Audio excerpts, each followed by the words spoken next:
Oke, kembali lagi ke channel saya. Jangan lupa subscribe, like, dan share karena itu gratis.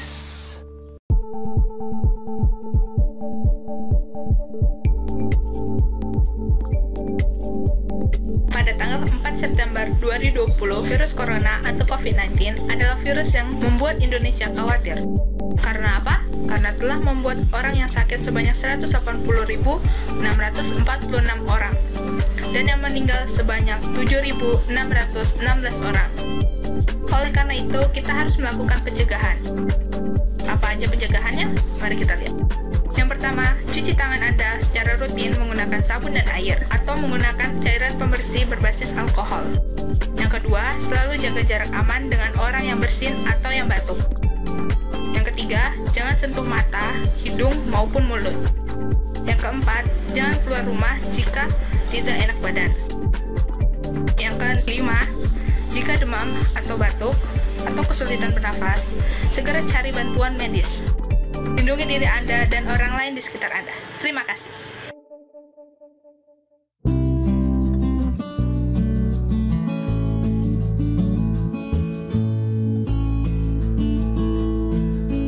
Selamat bertemu kembali bersama saya Binawan Purba. Masih dalam pembelian materi-materi pembelajaran baik bahasa Inggris, musik, dan seni budaya.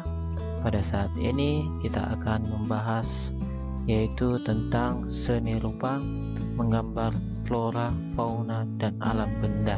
Baik, alur pembelajaran kita, baik yang pertama kita akan membahas menggambar flora dan fauna, mulai dari pengertian, apa itu pengertian menggambar, dan juga objek menggambar, apa itu objek, pengertiannya juga, dan komposisi menggambar, dan terakhir nanti teknik menggambar. Setelah teknik menggambar, maka ada hasilnya yaitu hasil. Baik, coba kita perhatikan perbedaan dari beberapa objek ini.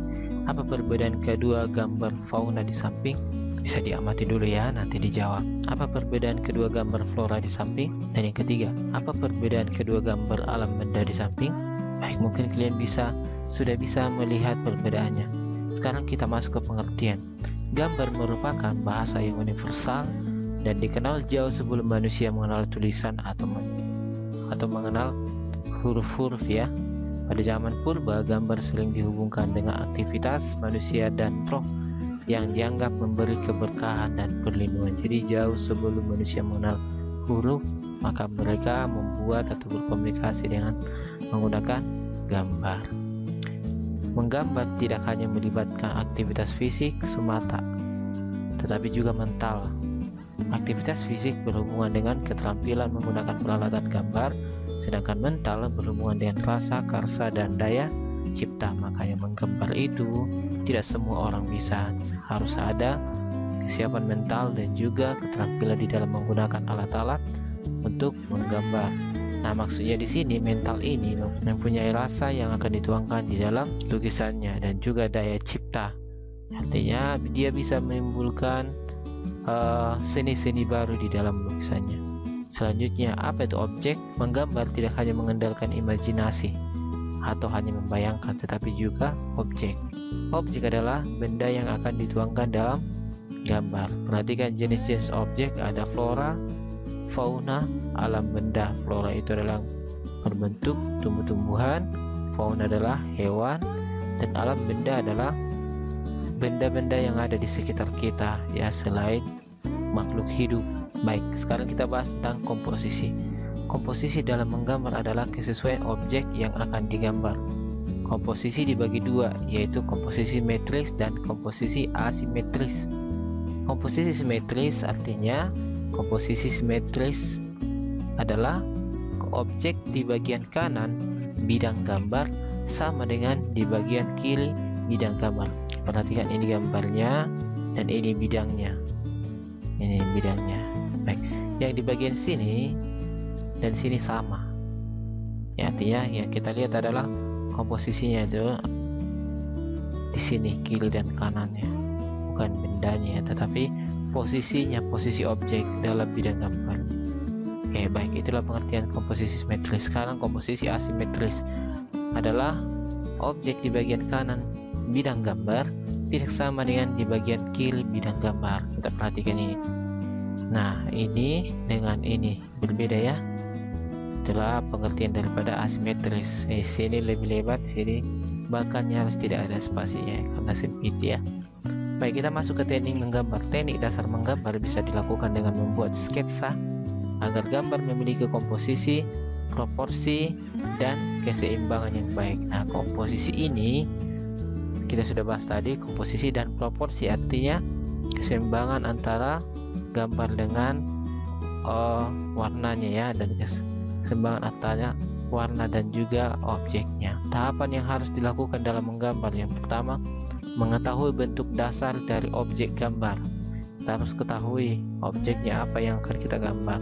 Yang kedua, mengetahui bagian-bagian objek. Contohnya kalau kita menggambar cangkir, kita harus mengetahui bagian-bagiannya. Yang ketiga, menyusun, menyambung bagian per bagian. Contohnya cangkul mangkoknya dulu, baru badan cangkirnya dan juga gegangnya, seperti itu kita gabungkan ya. Baru memberi dimensi gelap terang, baik warna hitam atau berwarna, atau biasanya itu diarsir ya. Memberi kesan untuk latar belakang ya, kita memberikan kesan di latar untuk menjadi latar belakang daripada gambar kita itu. Bisa warna putih, biasanya sih putih tapi dikasih arsiran sedikit untuk memberikan bayangan sedikit ya.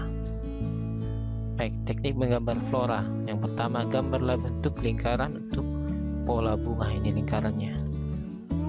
Nah, yang kedua, gambar kelopak bunga sesuai dengan bentuk aslinya.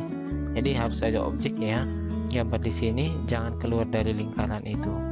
Dan yang ketiga, gambar kelopak bunga sesuai dengan bentuk aslinya.